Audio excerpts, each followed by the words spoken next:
복음을 바르게 알고 믿고 복음에 합당한 생활을 하는 자가 되는 거예요. 신앙은 이겁니다.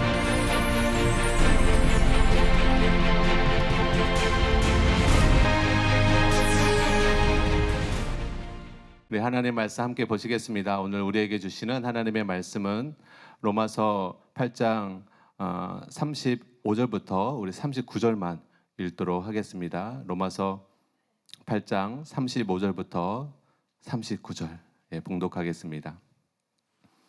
누가 우리를 그리스도의 사랑에서 끊으리요? 환난이나 공고나 박해나 기근이나 적신이나 위험이나 칼이랴. 기록된 바 우리가 종일 주를 위하여 죽임을 당하게 되며 도살당할 양같이 여김을 받았나이다 함과 같으니라. 그러나 이 모든 일에 우리를 사랑하시는 이로 말미암아 우리가 넉넉히 이기느니라. 내가 확신하노니 사망이나 생명이나 천사들이나 권세자들이나 현재일이나 장래일이나 능력이나 높음이나 깊음이나 다른 어떤 피조물이라도 우리를 우리 주 그리스도 예수 안에 있는 하나님의 사랑에서 끊을 수 없으리라. 아멘. 이제 담임 목사님께서 나오셔서 로마서 8장 31절에서 39절이 칼빈 교리의 근거가 아니라는 새로운 증거, 이런 제목으로 하나님의 말씀 선포해 주시겠습니다. 자, 오늘은 시간 관계상 다 읽지는 않았는데 로마서 8장 31절에서 39절에 있는 말씀을 가지고 로마서 8장 31절이야 39절이 칼빈 교리의 근거가 아니라는 새로운 증거, 이런 제목으로 말씀을 나누기로 원합니다. 이 본문 말씀은 한 번 구원은 영원한 구원이다. 이 칼빈의 견인의 교리의 근거로 널리 알려져 있어요. 그러나 그런 뜻이 아닙니다. 하지만 너무나 많은 사람들이 그렇게 속고 있는데 이게 그런 뜻이 아니라는 것을 어떻게 증명할 수가 있느냐.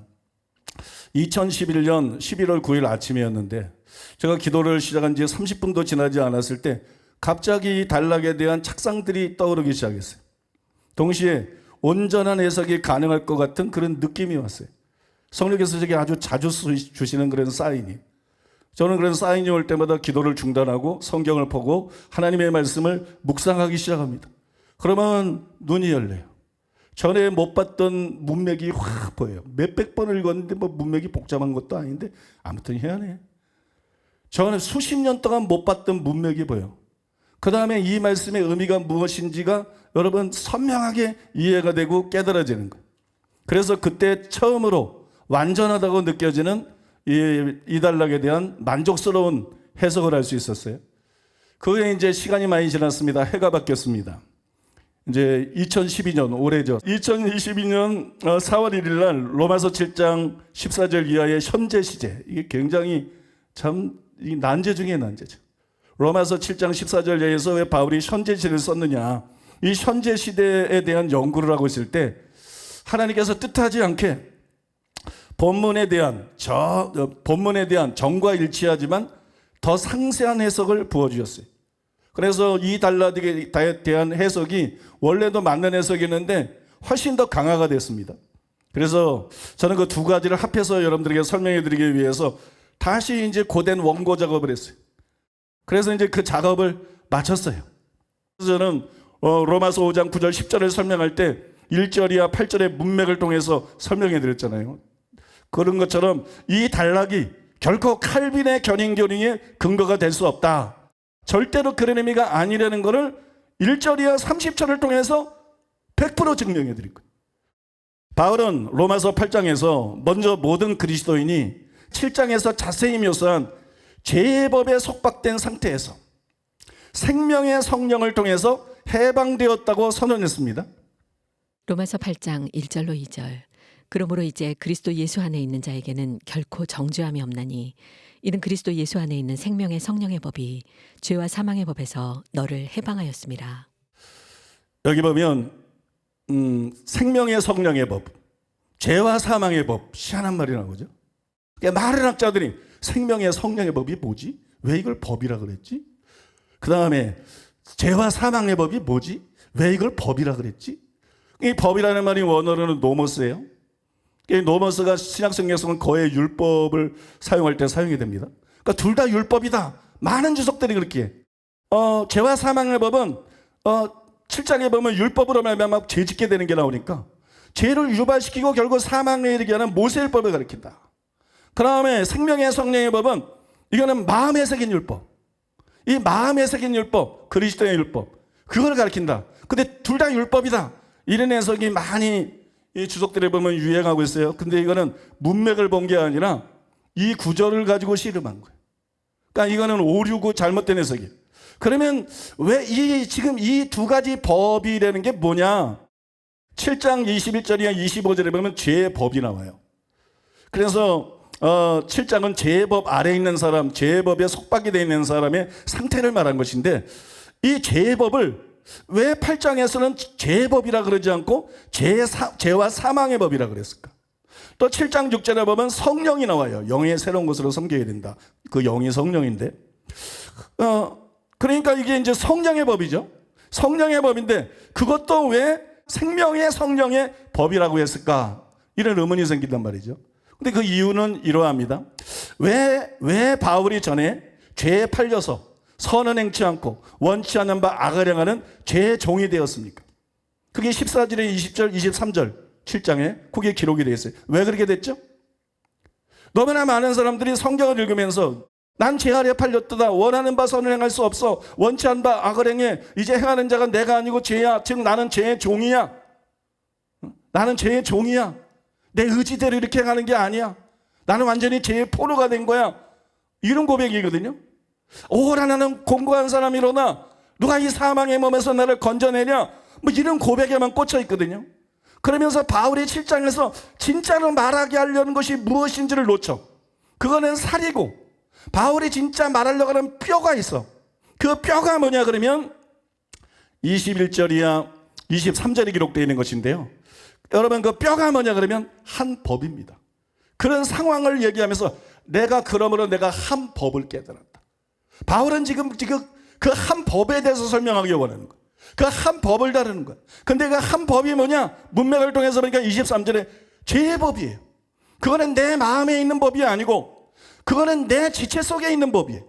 그거는 내 몸 속에 있는 법이에요. 그거는 바로 죄의 법이에요. 바울의 얘기를 보시면 바로 이것 때문에 내가 이렇게 됐다. 내가 바로 이것 때문에 아무리 원해도 이렇게 살 수밖에 없었다. 이렇게 전에는 죄의 종으로 살 수밖에 없었다. 바로 이게 문제다. 그렇게 하고 있는 거예요. 그러면 누가 죄의 법에서 우리를 자유케 할 수 있나요? 즉 죄의 법의 해결책, 죄의 종이 되게 하는 죄의 법의 해결책이 무엇인가요? 그것이 7장 6절과 8장 2절이 보여주는 건데 영의 새로운 것, 바로 성령입니다. 믿습니까? 죄의 법에서 우리를 자유케 하는 이렇게 하라, 이렇게 하지 말라 율법이 아니고 영의 새로운 것, 영의 새로운 것, 바로 신약시대만 주어지는 성령이 해결책이에요. 그런데 이 성령은 뭐에 대한 해결책이냐? 죄의 법에 대한 해결책입니다. 법에 대한 해결책이 법이에요. 죄의 법에 대한 해결책이 성령인데 성령도 법이에요. 사실 죄는 법이 아니에요. 근데 왜 죄를 법이라 그러냐? 죄가 우리를 지배하기 때문에 그러는 거예요. 죄가 우리를 지배하는 거, 그래서 죄종으로 만드는 거, 그거를 그 세력을 법이라고 표현한 거예요. 7장에서. 믿습니까? 그런데 죄만 우리를 지배하느냐? 여러분, 우리에게 새로 주어지는 성령도 우리를 지배하는 거예요. 성령도 우리를 다스리는 거예요. 성령님이 우리 속에 와서 손님으로 가만히 앉아있는 게 아니에요. 성령님이 우리 속에 하셔서 운행하시면서 소원을 일으켜주시고 우리를 인도해 주시고 그리고 따라오라고 말씀하는 거예요. 죄만 지배하는 세력이 아니라 여러분, 우리 신자에게 오는 성령도 지배하는 세력인 거예요. 그래서 그걸 법이라 그러는 거예요. 성령인데 단순히 성령이라 하고 법이라 그러는 거예요. 그것부터 이해를 하셔야 돼요. 그래서 죄를 죄의 법이라 그러는 것이고, 그래서 여러분 성령을 성령의 법이라 그러는 것이에요. 그러면 7장에는 성령이라는 말이 나오고 죄의 법이라고만 나와 있어요. 근데 왜 그걸 8장에서는 근데 왜 성령이라 그러지 않고 생명의 성령이라 그러느냐? 또 7장에 보면 죄의 법 그랬는데 막 헷갈리는 거야. 근데 왜 8장에서는 죄와 사망의 법, 죄와 사망의 법이라 그러느냐? 그것은 성령이 죄의 법에서 우리를 자유케 하는 거예요. 말씀드렸죠? 해결책이라고. 어떻게 자유케 해요? 생명을 주셔서 자유케 하는 거예요. 로마서 6장 4절, 생명 가운데 행하게 하려 함이니라. 예수님을 부활하신 성령이 우리에게 새 생명을 주는 거예요. 그게 거듭남이에요. 새 생명을 주기 위해서 새로운 피조물이 되게 만드는 거예요. 요한일서 3장 9절에 거듭남에 대해서 뭐래? 하나님께로서 난 자마다 죄를 짓지 아니하나니 이는 하나님의 씨가 저의 속에 거하며 저도 범죄치 못하는 것은 하나님께서 났음이라. 여러분 믿습니까?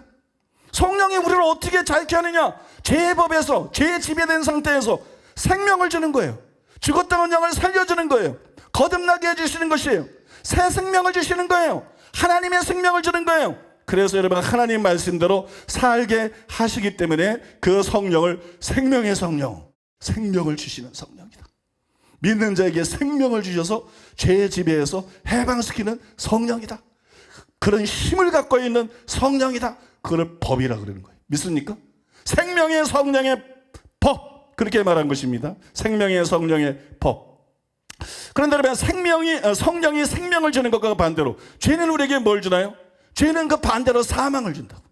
그게 여러분 6장 23절 7장 5절 23절 8장 5절 6절 여기 보면 다 나타냈어요. 죄는 우리를 멸망하게 만든다고요. 그죠? 그게 바울이 로마서에서 계속하고 있는 얘기예요. 그래서 성령을 생명의 성령의 법, 그 다음에 7장에 나오는 죄의 법을 8장에서는 죄와 사망의 법이라고 부른 것이에요. 여러분 이해가 되십니까? 이게 이제 확실히 이해가 되시죠? 여러분 그래서 생명의 성령의 법, 그래서 죄와 사망의 법이라고 하는데 이제 굉장히 중요한 건데요. 로마서 7장이 구원받은 사람의 경험이냐 구원받지 못한 사람의 경험이냐. 여러분 로마서 7장은 그리스도인의 경험이 아니고 로마서 7장은 구원받은 자의 경험이 아니에요. 그러면 로마서 7장이 왜 구원받은 자의 경험이 아닙니까? 지금까지 설명해 드렸잖아요. 로마서 7장은 죄법이 역사하는 사람, 죄법 아래에 있는 사람, 죄법 때문에 죄 종된 사람을 보여준 거예요. 믿습니까? 그걸 로마서 7장에서 말하고 로마서 8장에서 그러므로 이제 그때하고는 다른 사람이야. 그리스도 예수 안에 지금은 결코 정죄함이 없나니 왜? 이는 생명의 성령의 법이 너에게 영적인 새 생명을 주는 성령이 죄와 사망의 법에서 로마서 7장의 상태를 만든 죄의 법에서 너를 해방하였음이니라. 그러면 그리스도인은 로마서 7장과 같은 상태입니까? 아닙니까? 그리스도인은 로마서 7장과 같은 상태가 아니라는 것이 8장 1절과 2절 되면서 분명히 보이는 거예요.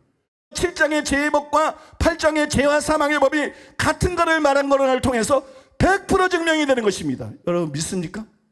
여러분 절대로 속지 마세요. 로마서 7장은 구원받은 상태가 아닙니다. 로마서 8장이 구원받은 상태입니다. 로마서 7장은 죄종의 상태를 보여준 것입니다. 지옥 가는 상태를 보여준 것입니다. 로마서 8장에 있는 사람에게 결코 정죄함이 없는 것입니다. 심판을 받지 않는 것입니다. 그 다음 바울은 그래서 전과 달리 이제는 성령을 따라 행함으로 율법의 요구인 사랑과 거룩을 실천할 수가 있다. 누가? 우리 신자들이. 이제는 우리는 성령을 쫓아 행하면 하나님 말씀대로 살 수 있다. 율법의 요구를 이룰 수 있다. 그렇게 썼어요. 로마서 8장 3절로 4절. 율법이 육신으로 말미암아 연약하여 할 수 없는 그것을 하나님은 하시나니 곧 죄로 말미암아 자기 아들을 죄 있는 육신의 모양으로 보내어 육신의 죄를 정하사 육신을 따르지 않고 그 영을 따라 행하는 우리에게 율법의 요구가 이루어지게 하려 하십니다. 그런 내용이죠. 그 다음에 마치 갈라디아서 5장 16절 23절에서처럼 거기서 경고한 것처럼 이제 그 다음에 바울은 육신을 따를 때와 성령을 따를 때 어떤 결과가 생겨나는가? 육신을 따르는 자의 종말은 어떻게 될 것인가? 그래서 여러분 그 결과를 경고하듯이 판이하게 보여주는 거예요. 로마서 8장 5절로 6절. 육신을 따르는 자는 육신의 일을, 영을 따르는 자는 영의 일을 생각하나니 육신의 생각은 사망이요 영의 생각은 생명과 평안이니라. 보세요 여러분, 육신을 따르는 자는 사망, 그죠? 영을 따르는 자는 생명과 평안. 그 결과를 분명히 보여줍니다. 육신을 따르는 자는 사망에 이르고 영을 따르는 자는 영생에 이르게 된다는 경고를 하고 있는 것입니다. 그 다음에 여러분 불신자를 포함해서 율법 아래 있는 자들, 즉 지금 바울이 여기서 표현한 걸 보면 그게 바로 육신에 있는 자들인데, 육신에 있는 자들은 율법의 요구를 결코 이룰 수가 없다. 육신에 있는 자들은 절대로 하나님 말씀에 살 수가 없다. 그렇게 말합니다. 로마서 8장 7절로 8절. 육신의 생각은 하나님과 원수가 되나니 이는 하나님의 법에 굴복하지 아니할 뿐 아니라 할 수도 없음이라. 육신에 있는 자들은 하나님을 기쁘시게 할 수 없느니라. 그러나 믿는 자는 어때요? 믿는 자는 이하고 다릅니다. 왜냐하면 믿는 자는 에스겔이 예언한 성령님이 그 속에 계시기 때문이에요. 로마서 8장 9절. 만일 너희 속에 하나님의 영이 거하시면 너희가 육신에 있지 아니하고 영에 있나니 누구든지 그리스도의 영이 없으면 그리스도의 사람이 아니라. 여러분 여기 보면 굉장히 이제 좀 흥미로운 표현이 나와요. 육신에 있지 않고 영에 있나니. 알까리하죠. 이게 무슨 뜻이냐? 여러분 이 뜻을 이해할 수 있는 단서는 육신에 있는 그게 실말이에요. 왜냐하면 7장 5절에 보면 바울이 육신에 있을 때에는 그랬어요. 그 예수 믿기 전이었습니다. 그 다음에 8장 8절에서도 육신에 있는 자들 그렇게 말했어요. 육신에 있는 자들은 하나님을 기쁘게 할 수 없다. 불신자 있는데 그들을 육신에 있다 그렇게 했어요. 그러면 영에 있다는 것은 뭐예요? 불신자하고 반대되는 상태. 그러니까 신자가 육신에 있는 것과 대조되는 영역 혹은 세력의 영향권에 있는 사람이 바로 여러분 영에 있는 사람이에요. 그래서 과거처럼 아무리 노력해도 죄를 이길 수 없는 자가 아니에요. 성령을 따라서 율법의 요구를 이룰 수 있는 사람들입니다. 그게 바로 여러분 영에 있는 사람이에요. 여러분 더 자세히 설명을 하면 여기 육신에 있다는데 육신에 그러잖아요. 여기 그 다음에 영에 있다 그럴 때 여기 이 에라는 단어가 헬라어로는 엔이라는 단어인데 뭐뭐 안에 그런 뜻이에요. 그러니까 육신에 있다 영에 있다 이게 무슨 말이냐면 육신 안에 있다 그 사람이 육신 안에 있다 영 안에 있다 그런 말이에요. 그러니까 소속의 문제. 나는 육신에 속한 사람이다. 아니다 나는 영에 속한 사람이다. 이게 여러분 소속에 대한 문제입니다. 그런데 로마서 7장 21절에 23절에서 바울이 설명한 대로 육신 안은 어떤 것이냐? 우리를 죄의 종으로 사로잡는 죄의 법이 역사하는 것이. 그런데 내가 육신에 소속이 되어서 그 안에 존재하니까 당연히 죄를 이길 수가 없죠. 그러니까 로마서 7장에 그런 탄식과 고백이 나올 수밖에 없는 것입니다. 반면에 성령께 소속이 되어가지고 성령 안에 존재하면 능히 죄를 이기고 율법의 요구를 이룰 수가 있어요.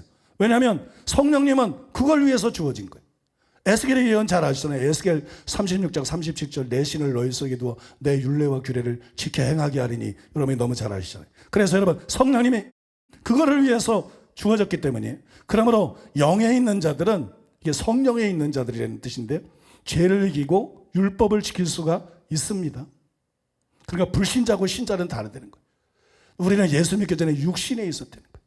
그래서 전혀 죄를 이길 수가 없었다는 거예요. 근데 예수를 믿고 성령님이 우리 속에 오시는 순간 우리는 소속이 달라졌다는 거예요. 육신에 있지 않고 영에 있는 자가 되었다는 거예요. 그래서 그 성령의 인도를 쫓아 행하면 하나님의 말씀대로 살 수 있는 자가 되었다는 거예요. 그러면서 바울이 뭐라 그러냐면 누구든지 그리스도의 영이 없으면 그리스도의 사람이 아니라. 이에 대해서 존 스토트는 이렇게 썼습니다. 이 구절은 성령님을 소유하는 것 혹은 성령님의 내주가 진정한 신자임을 증명한다고 가르쳐준다. 내주하는 죄는 아담의 모든 자손이 지녀야 하는 운명이다.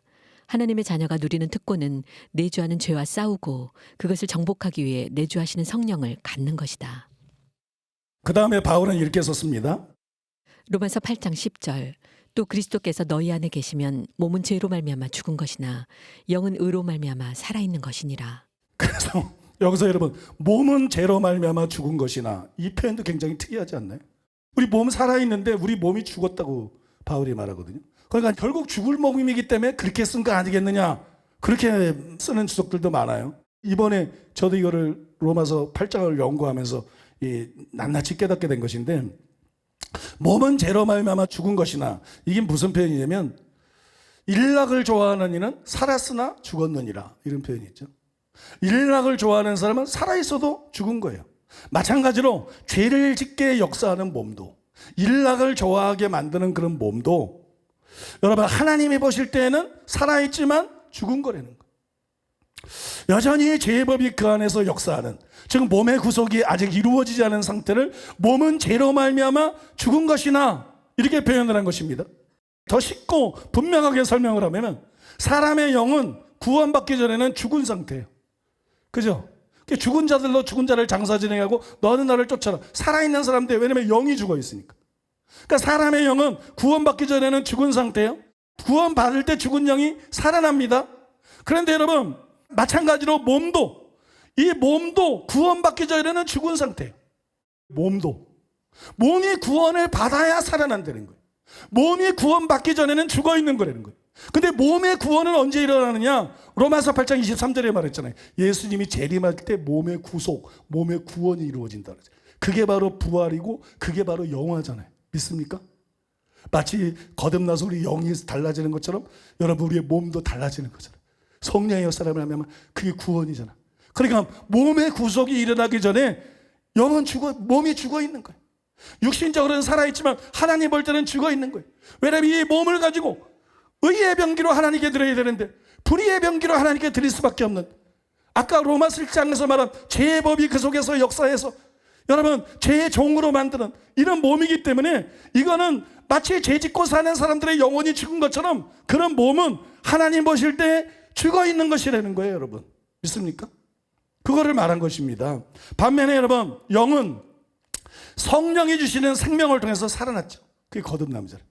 거듭된 사람들은 성령을 주체하면서 완벽하지 않아도 의를 행하고 이렇게 살고 있기 때문에 하나님 보시기에 그 영은 죽어 있는 게 아니에요. 신자의 영은 하나님 보시기에 살아있는 거예요. 바울이 지금 그 얘기를 하는 거예요. 몸은 죄로 인하여 죽은 것이나 영은 의로 인하여 살아있는 것이니라. 약간 수수께끼 같은 표현이지만 여러분 이 말씀이 그런 뜻이라는 것입니다. 그런데 토마스 슐라이너는 이처럼 신자의 몸은 죽어 있고 영은 살아있기 때문에 여기서 갈등이 일어난다 그렇게 주장합니다. 그러면서 로마서 7장 14절 이하의 갈등, 오라나는 공고한 절거로 대변되는 이 갈등도 정상적인 신자의 경험의 일부분이다. 그리고 이게 독립적인 것이 아니라 8장의 경험과 공존하는 것이다. 그러니까 로마서 7장도 신자의 경험이고 로마서 8장도 신자의 경험이고 7장만 혹은 8장만 신자의 경험이 아니라 두 가지 경험이 구원받은 신자 속에 이렇게 병행해서 함께 공존하는 것이다. 굉장히 매력 있는 주장이죠. 굉장히 그럴듯하죠. 그래서 내가 이게 옳은가 파헤쳐 봤는데 이거는 여러분 옳은 견해가 아니에요. 굉장히 그럴듯하지만 옳은 견해가 아니에요. 왜냐하면 바로 그 전절에서 너희가 육신에 있지 않고 영에 있나니 그렇게 말했기 때문에 7장 상태가 뭐예요? 육신에 있는 상태거든. 8장 상태가 뭐예요? 영에 있는 상태거든. 근데 바울이 바로 이 전절에서 뭐라 그랬어요? 바로 이 전절에서 너희가 육신에 있지 않고 영에 있다. 그러니까 그런 것일 수가 없죠. 그죠? 때문에 여러분 몸은 죄로 말미암아 죽은 것이나 영은 의로 말미암아 살아있다고 해서 무조건 갈등 관계다 그렇게 단순하게 정리할 수는 없다는 것이에요. 갈등이 없다는 말은 아닙니다. 갈등은 당연히 있어요. 구원받은 신자 속에서도 갈등은 당연히 있죠. 그러나 단순히 갈등 관계가 아니라 우리는 육신에 있지 않고 영에 있는 사람이기 때문에 또 2절에 의하면 생명의 성령에 의해서 죄와 사망의 법에서 해방된 사람이기 때문에 7장의 상태가 아니다 그걸 말해주고 있는 것이기 때문에 여러분 토마스 슐라이너의 해석은 굉장히 호소력이 있고 매력이 있지만 그거는 올바른 해석이 아니라는 것입니다. 우리가 착각하지 말아야 될 것은 몸의 구속이 이루어져야 죄의 지배에서 해방되는 게 아니에요. 그 전에 죄의 지배에서 해방이 됩니다. 죄의 존재 자체에서 해방되는 것은 몸의 구속 그때가 돼야 되지만 죄의 지배에서 해방되는 것은 믿을 때 처음 진정으로 회개하고 믿을 때 해방이 되는 거예요. 그래서 여러분 성경을 그렇게 해석하면 그거는 여러분 잘못된 해석이라는 것이. 물론 토마스 슐라이너도 그걸 인정해. 이 로마서의 기조를 보면 승리의 방점이 찍혀 있다. 그냥 둘이 팽팽한 게 아니고 승리의 방점이 찍혀 있다. 거기에 무게가 있다. 그것까지 인정하니까 더 그럴 때 보이지만 그래도 그 해석은 잘못된 해석이에요. 7장과 8장이 모두 그리스도인의 경험이라는 그의 주장이 잘못됐다는 얘기인데 왜냐하면 바울이 로마서 6장에서 사람들에 대해서 말하면서 사람을 둘로 딱 구분했어요. 죄의 종, 순종의 종. 구원받지 않은 사람은 죄의 종, 구원받는 사람은 순종의 종. 여러분 둘 다 할 수는 없다는 거예요. 거기서 딱 구분이 되어 있다는 거지. 둘 다 할 수는 없어요. 그게 여러분 서로 겹쳐질 수는 없어요. 중간이거나 둘 다 할 수는 없다는 것이에요. 더구나 여러분 바울은 7장 14절 이하에서 자신의 부분에 대해서 말한 것이 아니에요. 자신의 전체에 대해서 말했어요. 내가 내 삶의 한 국면을 말하고 있다. 여러분 7장 14절에 25절에 전혀 그런 말이 없어요. 오히려 바울은 처음부터 말합니다. 내가 그러면 나의 부분이 아니지. 그죠? 나 전체지. 내가 육신에 속하여 죄 아래 팔렸도다. 그러니까 여러분 바울 전체거든요. 바울 전체. 그러므로 로마서 7장은 그리스도인의 경험이 아닙니다. 그 다음에 바울은 이렇게 말했습니다. 로마서 8장 11절. 예수를 죽은 자 가운데서 살리신 이의 영이 너희 안에 거하시면 그리스도 예수를 죽은 자 가운데서 살리신 이가 너희 안에 거하시는 그의 영으로 말미암아 너희 죽을 몸도 살리시리라. 여기서 이제 많은 사람들이 오해를 하거든요. 바울이 지금까지 뭘 얘기했어요? 그러니까 1절부터 계속 하나님 말씀대로 사는 것에 대해 얘기했거든. 근데 여기서 갑자기 우리 안에 계신 성령이 결국 너희 죽을 몸도 살리시리라. 앞에는 죽은 몸이잖아요. 그죠? 근데 이번엔 죽을 몸이야. 그러니까 이건 실제 우리 몸이야. 죽을 몸도 살리시리라. 그러니까 이거는 뭐예요? 부활이라는 말이에요. 근데 바울이 지금 단순히 부활에 대해서 말하고 있는 게 아닙니다. 죄 지배에서 자유케 했을 뿐만이 아니라 결국에는 죄의 존재 자체에서 자유케 되는 몸의 구속까지 이루실 것이다. 그 얘기를 하고 있는 거예요. 지금 바울이 무슨 얘기를 하고 있는지를 알아야 돼. 너희는 구원받은 자이므로 1절 2절에서 말하는 것처럼 죄의 지배에서만 벗어난 자가 아니라 하나님은 너희를 결국 죄의 존재 자체에서 완전히 자유케 하실 것이다. 너희는 천사와 같이 그리스도 예수와 같이 완전히 거룩한 존재가 될 것이다. 그것이 바로 궁극적인 구원이다. 하나님은 너희를 향해서 그런 계획을 갖고 있다. 여러분, 지금 사도 바울이 그 얘기를 하고 있는 것이에요. 그래서 바울은 이런 사실에 기초해서 이렇게 권면합니다. 로마서 8장 12절. 그러므로 형제들아 우리가 빚진 자로 돼 육신에게 져서 육신대로 살 것이 아니니라. 여기에 우리가 빚진 자로 돼. 이게 갑자기 왜 나오는지 잘 이해가 안 가는데 이건 여러분 바울 서신을 보면 금방 이해가 됩니다. 바울 서신을 보면 빚진 자라는 단어를 4번을 사용했어요. 근데 4번 다 의무를 뜻하는 거예요. 빚진 자는 빚을 갚아야 될 의무가 있잖아. 이 빚진 자라는 용어는 우리에게는 어떤 의무에 대해서 얘기를 하고 있는 거예요. 뭐 4가지 다 말할 필요는 없고 한 가지는 이 본문이고 2가지만 살펴봐도 되는데 로마서 1장 14절에 보면 헬라인이나 야만인이나 지혜 있는 자나 어리석은 자에게 다 내가 빚진 자라 이런 말이 나오죠. 여기서 바울은 사도로서 자신에게 모든 사람에게 복음을 전해야 되는 의무가 있다. 그런 자기의 주의 종으로서의 의무에 대해서 얘기를 한 것입니다.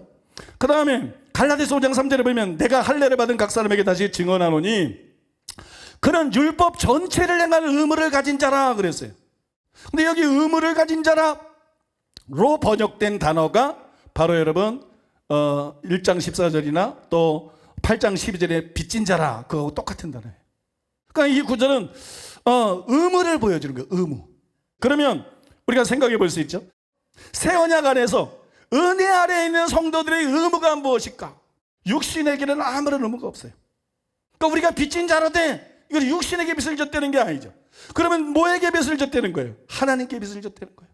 성령을 주시는 하나님께 빚을 졌다는 거예요. 옛 언약 아래에 있는 사람들은 모세율법을 지켜야 될 의무가 있는 것이고 새 언약 아래에 있는 사람은 하나님이신 성령을 통해서 주신 새 생명을 통해서 육신을 따르지 않고 성령을 쫓아 행함으로써 율법의 요구를 이루어야 될 의무가 있는 거예요. 여기서 율법은 모세율법이 아니라 그리스도의 율법입니다. 믿습니까? 그래서 서기관과 바리새인보다 더 나은 은혜를 가지고 살아야 될 의무가 있는 거예요. 그것을 가리켜서 바울이 빚진 자라 그러는 거예요.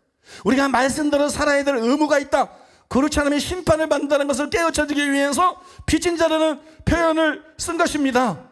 그런데요, 너무 안타까운 게 정말 참 어떻게 보면 참 속 터지는 일인데 우리가 읽는 이 개역 성경, 개역 개정 성경은 그 의미를 제대로 살리지를 못했어요. 그런데 여러분 다행히 다른 번역본들은 그 의미를 제대로 살렸습니다. 바른 성경에 보니까는 우리는 육체를 따라 살도록 육체에게 빚진 자가 아니다 이렇게 번역했어요.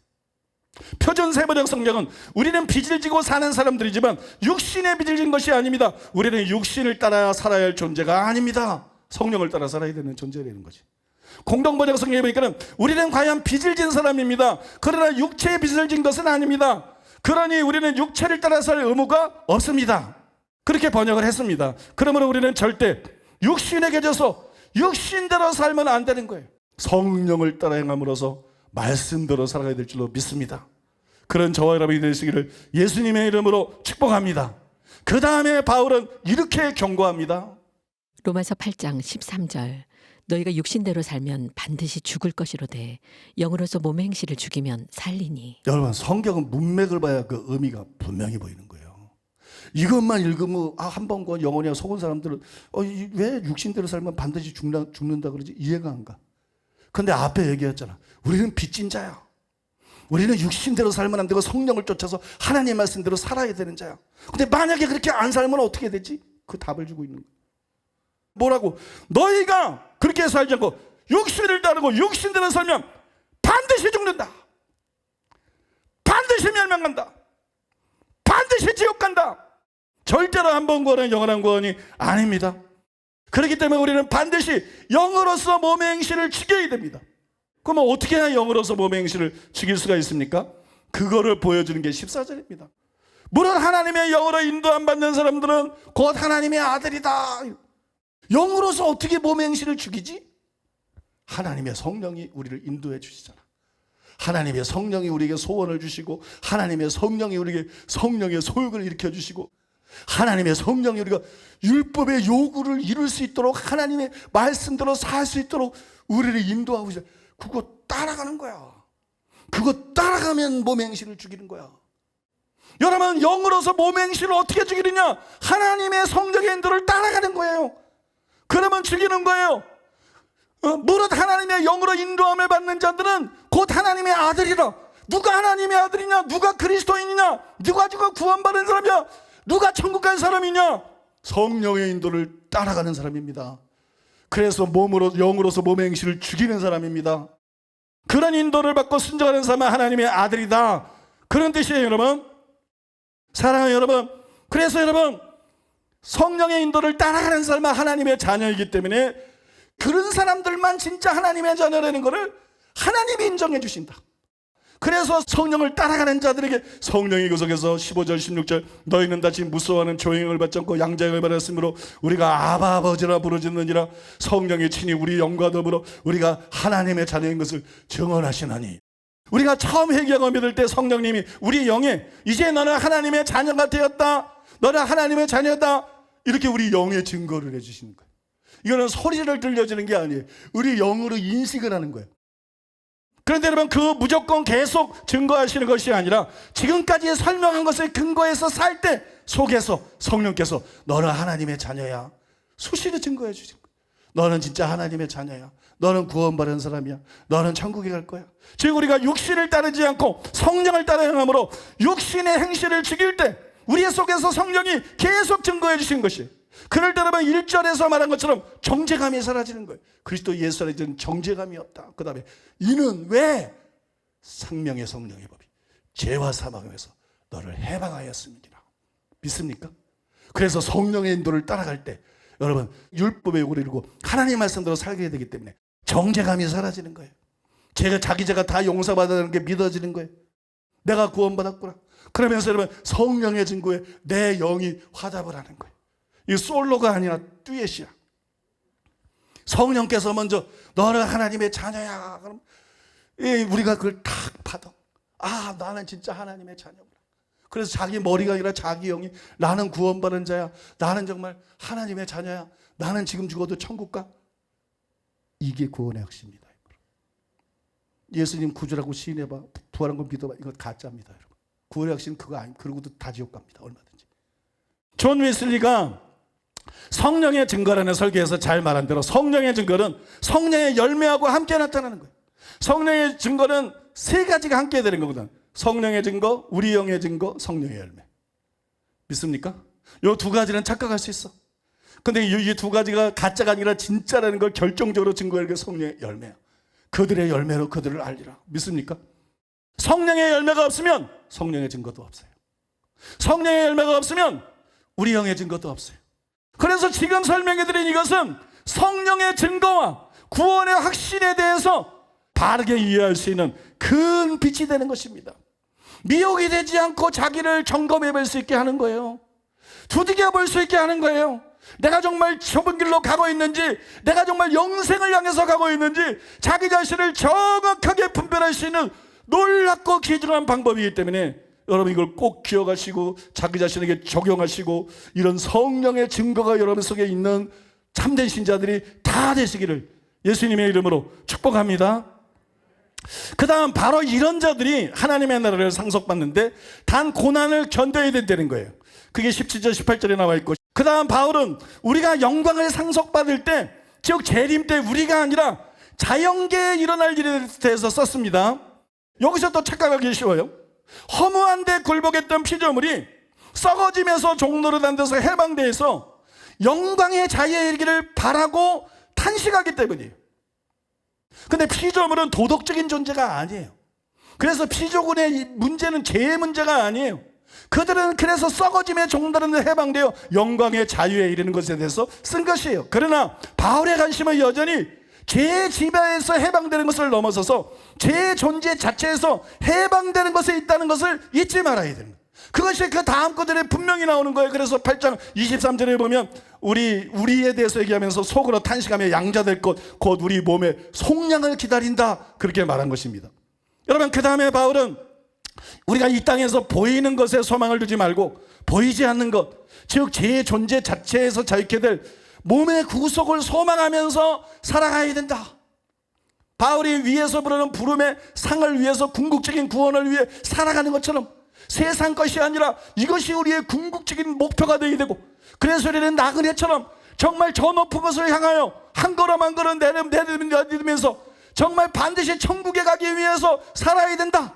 그게 24절 25절, 그게 이제 거기 나와 있는 거고, 그리고 우리를 죄의 지배에서 자유케 하신 보혜사 성령님이 중보기도를 통해서 계속 우리의 연약함을 도와주신다는 거예요.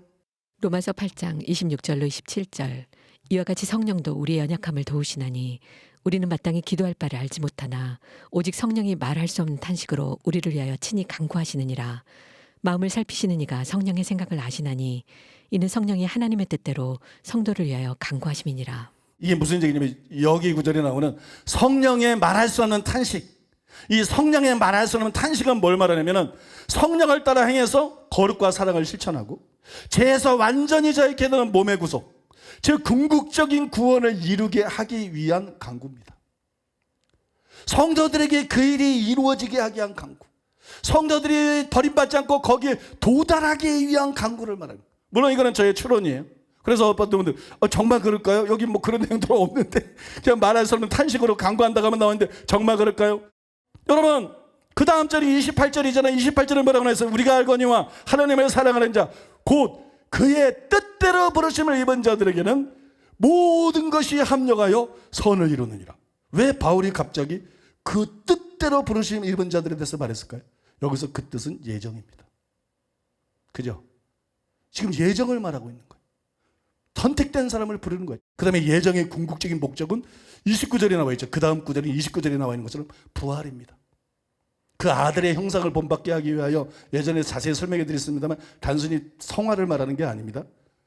29절에 그 아들의 형상을 본받게 하기 위해 몸의 구속을 뜻하기 때문에, 그러면 몸의 구속이 선택된 자들에 대한 하나님의 궁극적인 뜻이야.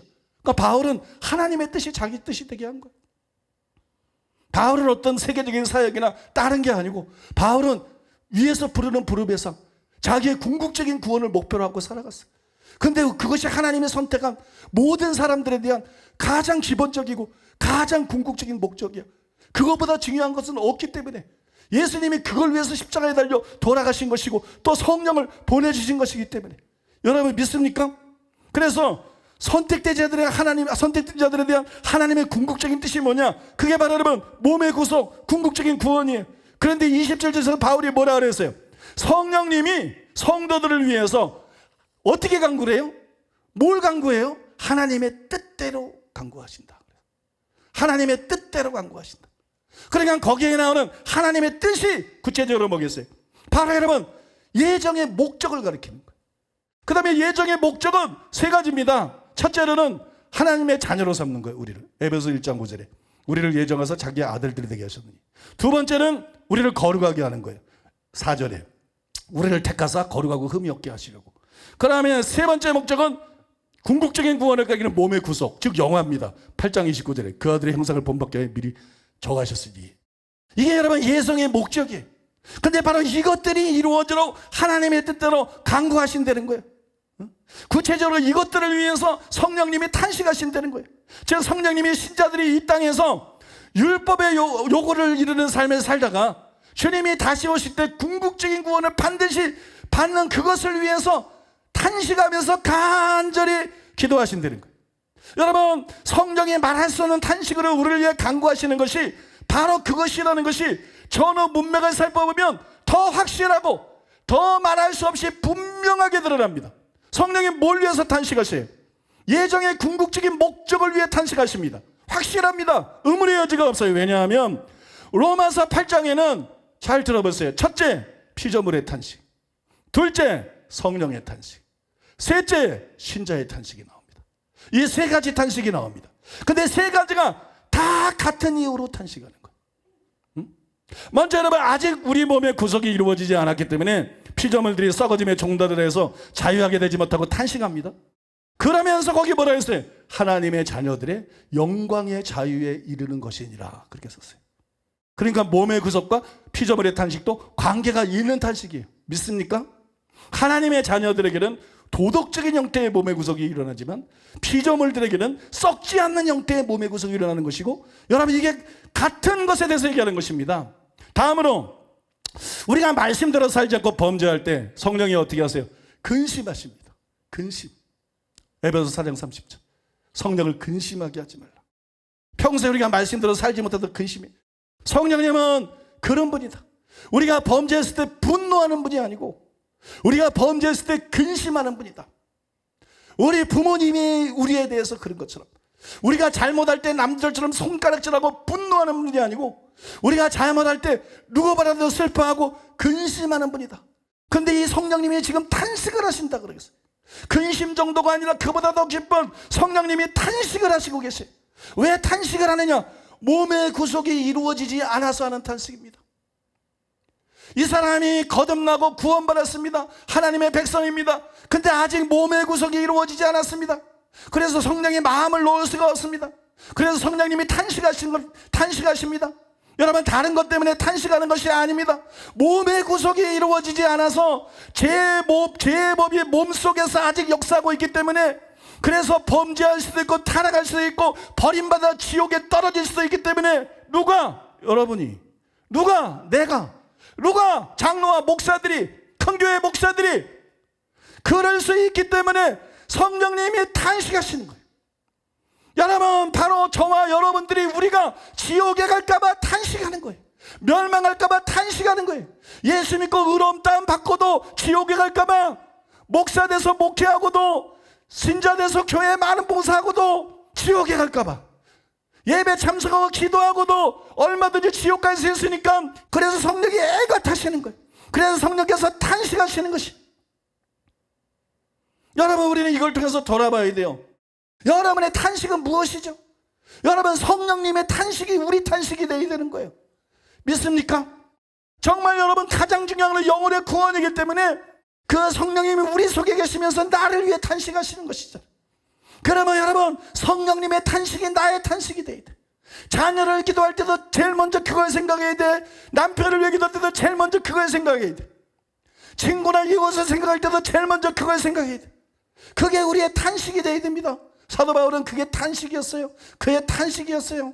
로마서 9장 1절이야 3절, 고린도후서 11장 29절. 누가 약하면, 누가 넘어지면 내가 애타하지 않더냐? 그치지 않는 큰 근심과 고통이 내 속에 있다. 여러분, 사도 바울은 성령 충만했고 성령의 탄식이 그 안에 있었습니다. 성령이 탄식하십니다. 자신 때문이 아닙니다. 우리 때문에 탄식하십니다. 우리 안에서 슬퍼하고 근심하는 걸 넘어서서 성령이 탄식하십니다. 말할 수 없는 탄식으로 탄식하십니다. 표현할 수 없는 탄식으로 깊이 탄식하십니다. 죄 지을까봐, 타락할까봐, 변질될까봐, 버림받을까봐, 지옥에 갈까봐. 믿습니까? 이 탄식이 우리 속에 들어와서 자기를 위해 탄식해야 바뀌는 거예요. 이 탄식이 우리 속에 들어와서 자녀와 다른 사람들을 위해 기도해야 되는 거예요. 그들을 위해 기도해야 되는 것이에요. 마지막으로 여러분, 우리 신자들도 죄의 지배에서는 자유케 되었어도 몸의 구속이 이루어지지 않아서 여전히 죄의 갈등이 있어요. 이기기는 하는데, 그죠?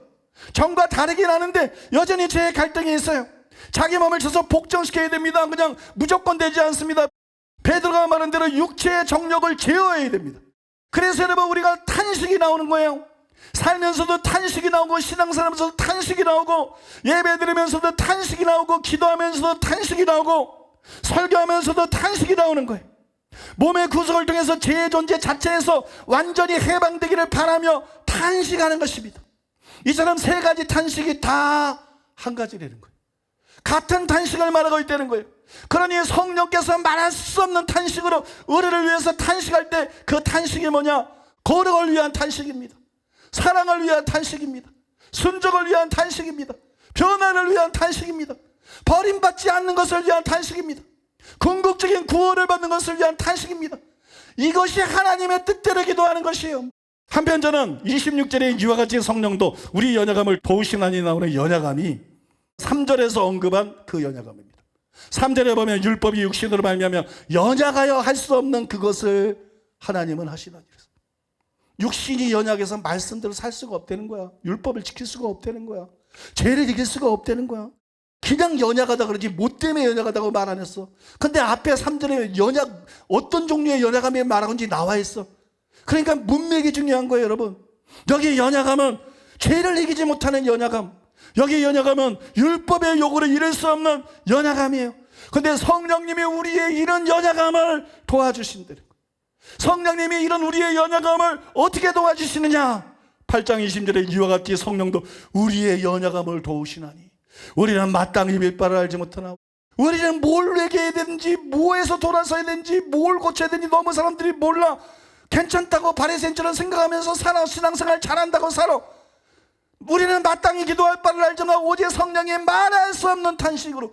왜 탄식을 해요? 바로 죄 문제이기 때문입니다. 순종 문제이기 때문입니다. 구원 문제이기 때문입니다. 버림받는 문제이기 때문입니다. 그러니까 성령이 탄식하는 거예요. 말할 수 없는 탄식으로 우리를 위하여 친히 간구하시느니라. 이처럼 우리 속에서 우리와 함께 말할 수 없는 탄식으로 하나님의 뜻대로 간구하심으로써 우리의 연약함을, 도덕적인 연약함을 도와주신다는 거예요. 그러므로 죄를 이기고 말씀대로 살려면 어떻게 해야 되느냐? 우리는 연약해. 우리는 이런 말씀대로 살 수 없어. 그래서 보혜사 성령이 우리를 도와주는 성령을 도와주셨어. 성령님이 우리를 도와주는 방법이 뭐냐? 말할 수 없는 탄식으로 하나님의 뜻대로 죄를 이기고 말씀대로 살다가 궁극적인 구원을 받을 수 있도록 기도하는 것이. 성령님이 우리를 위해서 우리 속에서 이렇게 기도하십니다. 여러분, 그 기도에 동참해야 되는 거예요. 기도하지 않으면 깨어있을 수 없어요.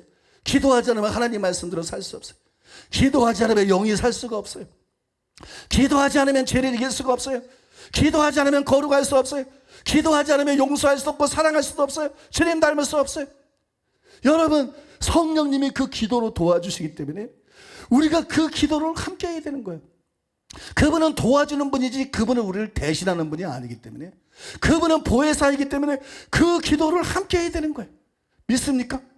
여러분, 날마다 기도하는 여러분 되시기를 바랍니다. 말씀대로 살 수 있도록 성령님이 도와주실 때 그 도움을 따라서 날마다 기도할 때 여러분, 성령으로 말미암아 우리 속사람이 강건해지는 거예요. 성령의 능력으로 우리 속사람이 강건해져서 죄를 이기고 하나님 말씀대로 살게 되는 역사가 일어나게 되는 것 줄로 믿습니다. 그 다음에 여러분, 바울은 성령의 탄식하는 강구의 결과 고난을 위시해서 우리가 겪는 모든 일이 합력을 해서 사랑과 거룩을 이루고 궁극적인 구원을 이루는데 도움이 되게 하신다. 이런 무한 격려를 합니다. 그게 로마서 8장 28절 유명한 구절이죠. 하나님을 사랑하는 자 곧 그 뜻대로 부르심을 입은 자들에게는 모든 것이 합력하여 선을 이루느니라. 이것도 사람들이 너무 잘못 알고 있는 거예요. 이게 무슨 얘기예요? 여기서 그의 뜻은 아까 말씀드렸죠. 예정입니다. 예정의 궁극적인 목적은 몸의 구속입니다. 그것이 우리에 대한 하나님의 궁극적인 뜻입니다. 그리고 그것이 곧 합력하여 선을 이룬다는 말의 의미예요. 합력하여 선을 이룬다는 말의 의미가 뭐예요? 죄를 그치는 거예요. 하나님 율법의 요구대로 사는 거예요. 버림받지 않는 거예요. 궁극적인 구원을 받는 거예요. 이게 최고의 선이에요. 이게 여러분 합력해서 선을 이룬다는 거예요. 합력해서 선을 이룬다는 것은 바로 여러분 그런 의미입니다. 한마디로 영광에 이르는 것을 말하는 거예요. 그런데 여기서 뭐라 그러냐면 그 뜻대로 부르심을 입은 자들에게는 그렇게 말했어요. 다른 사람에게는 모든 것이 합력하여 선이 이루어지지 않습니다. 이게 굉장히 중요합니다. 재벌들에게 화가 있습니다. 성공한 사람들에게 화가 있습니다. 그것 때문에 마음이 교만해. 그거를 의지해. 복음에 반응하지 않아. 영적인 것에 손톱만큼도 관심이 없어. 회개하지 않아. 재벌로 살다가 지옥에 갑니다. 성공해서 떵떵거리고 살다가 지옥 갑니다. 미국에 화가 있어요. 유럽에 화가 있어요. 대한민국에 화가 있어요. 아프리카에 복이 있습니다. 똑같은 복음을 전해도 반응을 안 해. 똑같은 진리를 전해도 반응을 안 해. 똑같은 사역을 하고 똑같은 기적을 해도 반응을 안 해. 달라도 너무 달라. 왜? 합력해서 선이 안 이루어지는 거예요. 진짜 하나님이 선택한 사람, 진짜 목사, 진짜 신자들은 그의 삶의 간증이 요셉과 유사합니다. 많은 어려움을 겪었습니다. 많은 억울한 일들을 겪었습니다. 많은 힘든 일이 있었습니다. 그런데 하나님의 손길이 함께했습니다. 그 모든 것을 합력해서 선이 되게 하셨습니다. 그런데 누구에게? 그 뜻대로 부르심을 입은 자들에게만 이루어집니다.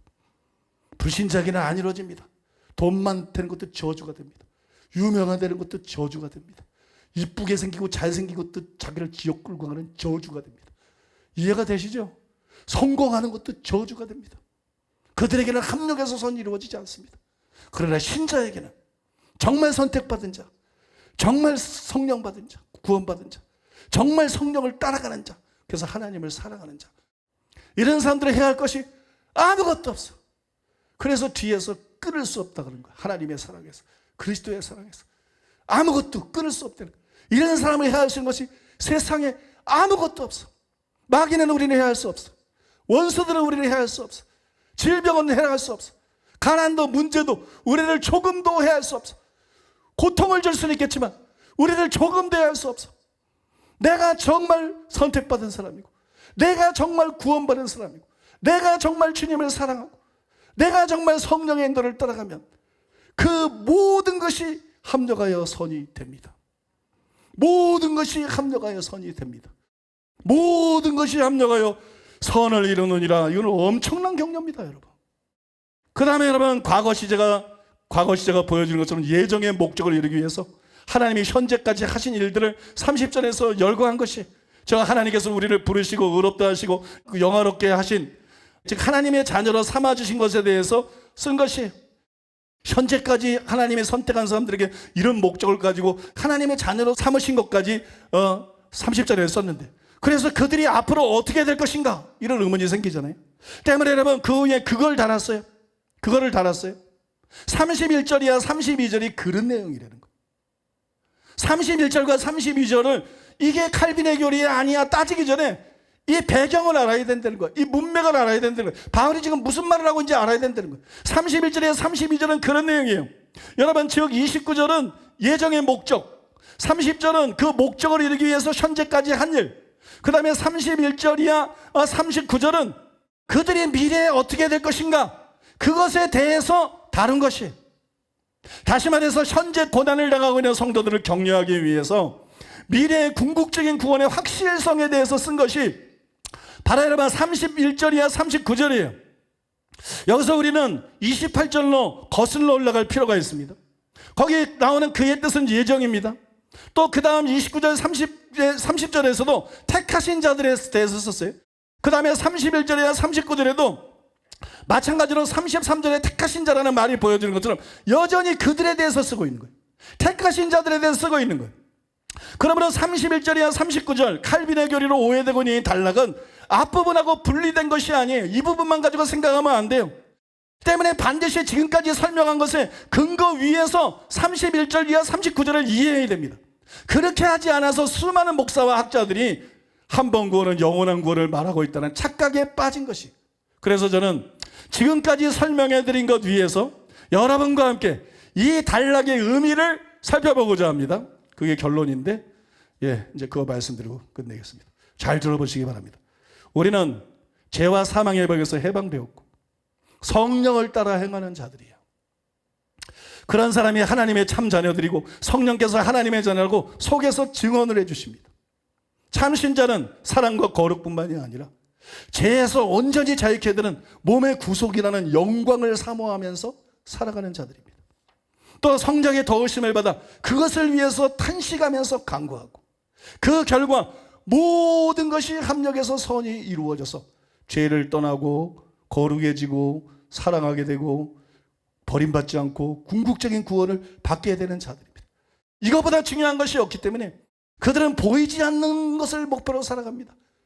예수님이 재림할 때 나타날 그 영광이 목표라는 거예요. 그 영광, 몸의 구속, 궁극적인 구원. 바울처럼 위에서 부르는 부름의 상, 그거를 목표로 이 세상에서 천성을 향하는 나그네로서 저 높은 것을 향해서 한 걸음 한 걸음 살아갑니다. 이것이 여러분 지금까지 제가 쭉 설명한 1절 이하 30절의 간단한 요약입니다. 동의가 되시죠?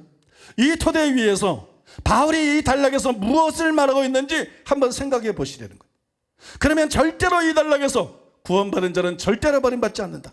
설사 말씀대로 못 살아도 천국에 간다. 그렇게 말하고 있는 것이 아니라는 것을 확실히 알 수가 있다는 거예요. 왜냐하면 그것은 지금까지 죄의 지배와 죄의 존재 자체에서 해방되는 것에 대해서 줄곧 말해온 바울의 논지하고 전혀 맞지 않기 때문에 그런 말이 이곳에 위치하는 것은 논리적으로 완전히 불가능합니다.